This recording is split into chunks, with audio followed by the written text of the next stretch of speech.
The world looks out and they see catastrophe, fiscal cliffs. There's no hope for the future. And yet, one of Our Lady's messages is about peace and about trust. It's all hopeful.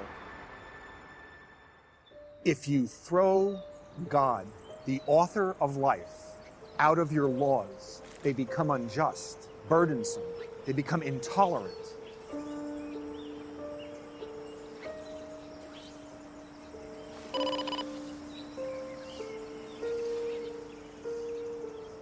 We have put icons before us, earthly icons that are passing, not the eternal icons of our Lord and heaven.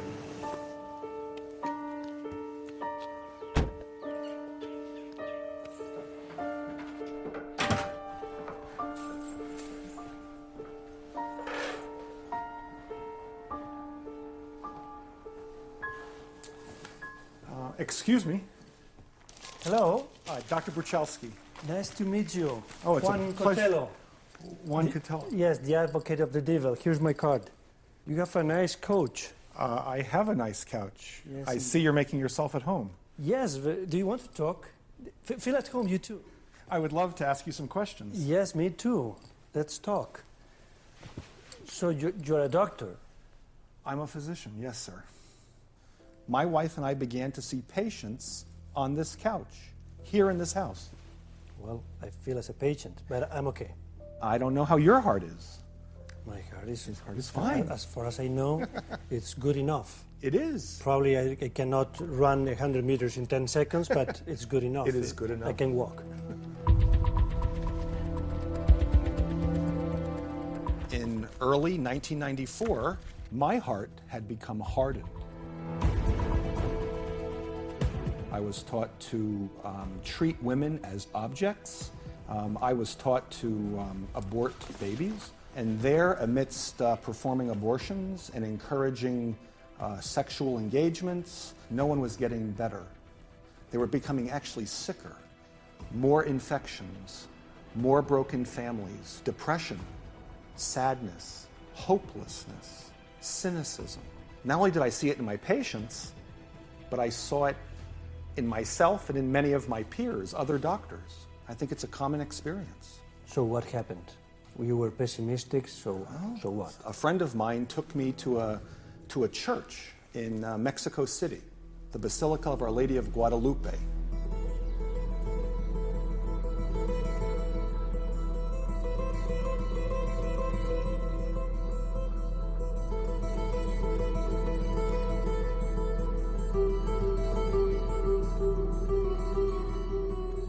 We went as tourists. I grew up in a religious family, in a Catholic family, but I had long left that myth behind. I was standing amidst people watching a mass. And at the end of a busy day, hot, it was packed, I heard in my heart, "Why are you hurting me?" I remember it caught me by surprise. Had I drank too much beer? Was it too hot? I looked around me. There was no English-speaking people. The voice came. It was feminine. It was direct. It was to me. I thought I was losing my mind, Juan Manuel.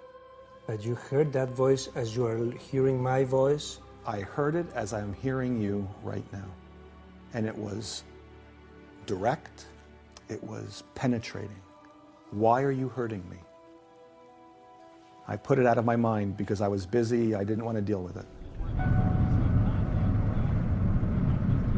And so I went back to my training, and I was there in the middle of aborting a baby. We miscalculated the age, and the baby was over 500 grams when I delivered it alive.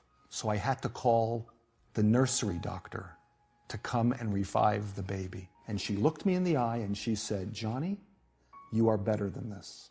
Stop treating babies as tumors, cancerous tumors." And I questioned her. I said, "What? Doc, what do you mean?" She says, "You're better than this. You know why you went into medicine, to help people. This is not helping." She says, "Listen, I just came back from a place called Medjugorje. I think you could do fine by going there. Juan Manuel, when I went there, I found love.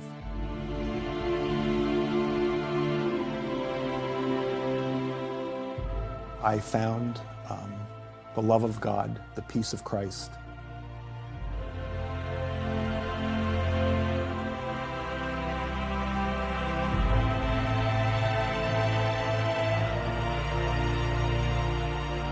I found the love of my Heavenly Mother.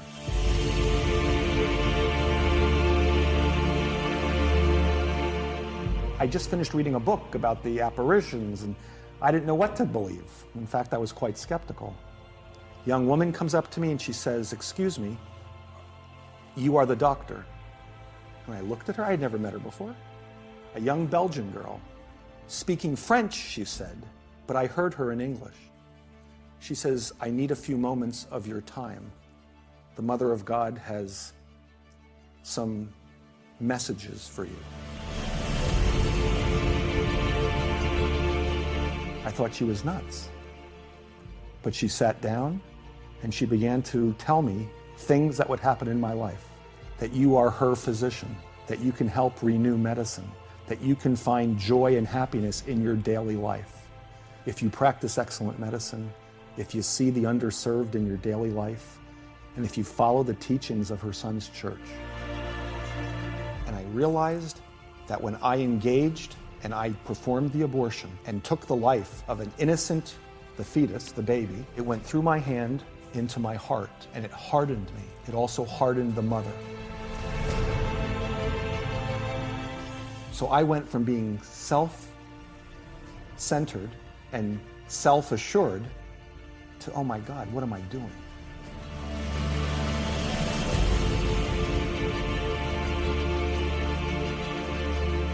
My heart broke. I started crying. The Mother of God came back into my life and loved me as a child. And once again, growing up in a Catholic way, go back to confession, communion, praying. Pray with your heart. I went to my professors and I told them, I said, I no longer can perform abortions. And that's when my wife and I stopped the other practice and we opened up our own practice here in Virginia. We began to see patients on this couch and they came from all over.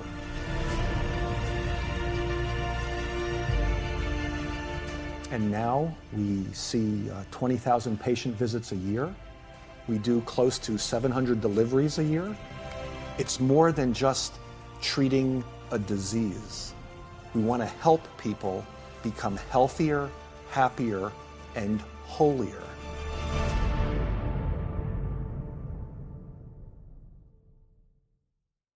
Let me tell you something about myself. Whenever I go to the doctor, I make an act of faith. If the doctor says to me, "You take this pill," I will have it. "You have to start eating this and stop eating that," I will obey without asking questions, just because the doctor says that. Why is it so difficult to accept God's recommendation? And we need to ask always, why, instead of just having the medicine? It's a very good question. I believe that it's because of pride. We want to do it our way on our time. I'm okay, as you say. I'm okay, I'm fine. And yet all of us are searching in our hearts for something more. The number one prescription is antidepressant medicine. Paxil, Prozac, Zoloft, Celexa, antidepressives. People are empty and they have no idea why. The why is that we've removed Christ from the equation. I fully believe that there is going to be a spiritual reawakening in our lifetime, because I don't see any other answer across the world that has the capacity to transform our hearts from hearts of stone to hearts of flesh, to love more. The only answer is God's mercy. And what if I have done terrible things? Am I also a candidate for this mercy? You're speaking to someone who's killed many, many human lives. Absolutely, Juan Manuel. Absolutely. He's there especially for people who have led horrific lives, no matter what, because his love is unconditional. He would have died on the cross for one person. He loves us that much.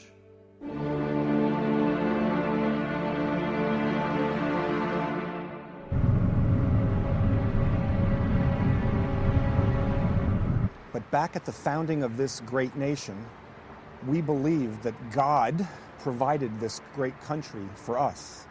And that's why on our money, we place "In God We Trust."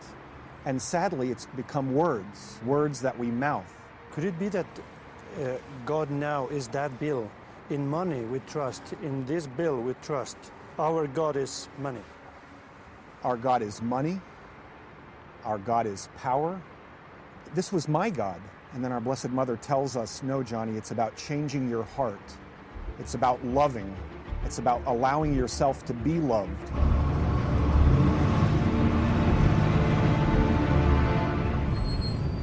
John, could you imagine an arm wrestling combat between the arm of God, okay, you do it, and the arm of the world power? Sure.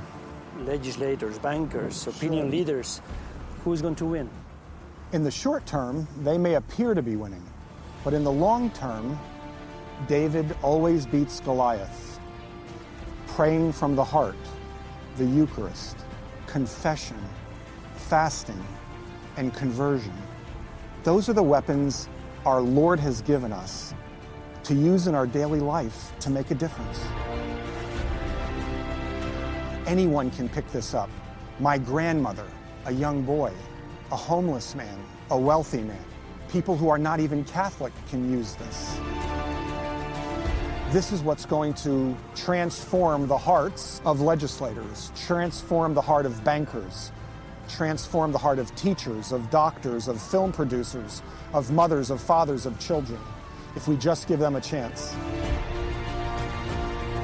It's always about love, Juan Manuel. That's all it's about. You can love in medicine, you can love in education, you can love in banking. That's just respecting the dignity of the human person. We are coming to an age where you can no longer be on the fence, Juan Manuel. Are you on the fence? I don't know, maybe yes. It's hard to jump on the other side of the fence and forget about the other side. It is, but just realize there is a perfect time to do that. You will know in your heart when it is. Do you have any prescription for me? Actually, I do, Juan Manuel. I do.